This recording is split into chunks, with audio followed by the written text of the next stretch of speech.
नमस्कार। ठगी कहीं भी हो सकती है। आप लोग सजग रहें, सचेत रहें, सावधान रहें, क्योंकि आजकल साइबर का ज़माना है तो ठगी का भी चलन बहुत ज़्यादा होता जा रहा है।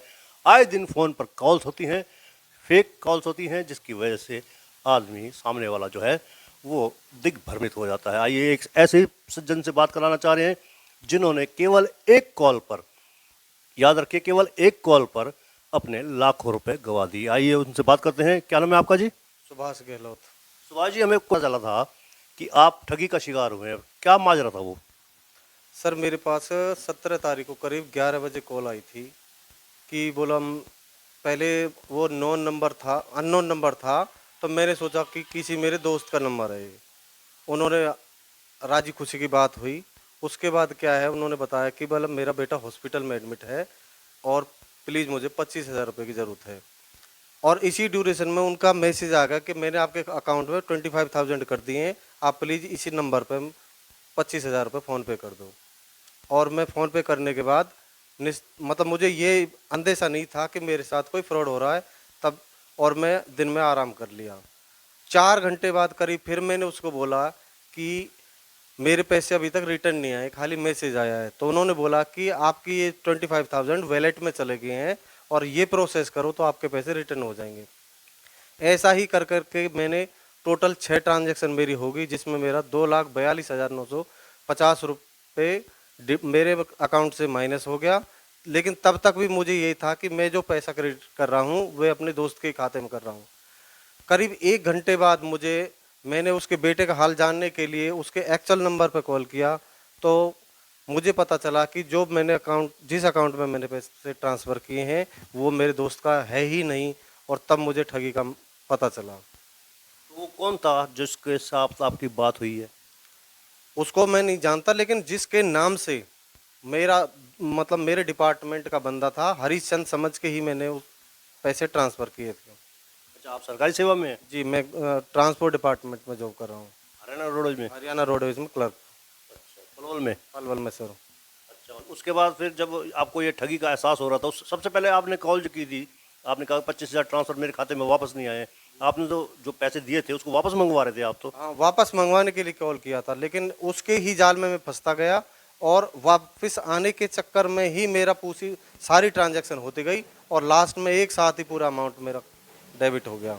वो मैसेज दिखा सकते हैं जो अब ट्रांजैक्शन हुई है, उस मैसेज आपके पास आए हो? बिल्कुल सर, बिल्कुल दिखा सकता हूँ मैं। अच्छा, उसके बाद आपने संपर्क किया साइबर सेल से या पुलिस से? मैं तुरंत बस स्टैंड चौकी में गया, उन्होंने मुझे साइबर थाने में भेजा।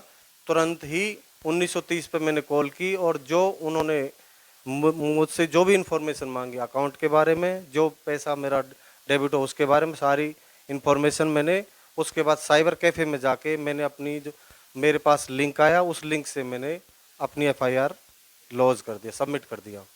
17 तारीख से अब तो 5 दिन हो चुके हैं, छठा दिन है आज। तो कितनी सफलता मिली आप लोगों को पुलिस की कार्रवाई से? मेरे पास अभी तक पुलिस की कोई भी इंफॉर्मेशन के रिगार्डिंग कोई भी कॉल नहीं आई। मैं ही डेली शाम को वहाँ पे थाने में जाता हूँ ड्यूटी ऑफ होने के बाद। बट मैं पुलिस की कार्रवाई से अभी तक सेटिस्फाइड नहीं हूँ। उन्होंने मुझे कोई भी संतुष्ट जवाब नहीं दिया, ना मेरे से पूरे केस के रिलेटेड मेरे से कोई भी क्वेश्चन ना मुझे बुलाया अभी तक भी। अच्छा, जैसे आप बता रहे कि 2 लाख रुपए से ज़्यादा की राशि चली गई आपके अकाउंट से, इतना रुपया आपने बैंक में किस लिए रखा हुआ है? सर मेरी सैलरी आती है, मेरी पेंशन आती है। अब जो जब ज़रूरत होगी, अभी माला मेरी भांजी की शादी है उसके लिए रखा हुआ है कि अब उसके मैंने भात देना है तो उसके लिए रखा हुआ है। और ज़रूरत के लिए होता पैसा। ज़रूरत के लिए होता है, ठीक है। लेकिन अब जब आप ठगी का शिकार हो गए तो उस बैंक अकाउंट में या दूसरे बैंक अकाउंट में आपने इतना पैसा रखा हुआ कि कभी फिर से किसी जाल में ना फंस सके आप? नहीं, मैंने वो तीनों खाते मतलब अपने यूपीआई से डिस्कनेक्ट करा दिए हैं। मैंने तुरंत ही कस्टमर केयर तीनों बैंकों को के कस्टमर केयर पर कॉल किया, उनको मैं यूपीआई का इनकमिंग आउटगोइंग दोनों बंद करा दिया। ये थे हमारे बीच में सुभाष गहलोत। ठगी का शिकार किस प्रकार से है उनकी जुबानी आपने सुनी है। आपको भी सचेत करते हैं हम, सावधान रहिए, क्योंकि आजकल साइबर का ज़माना है।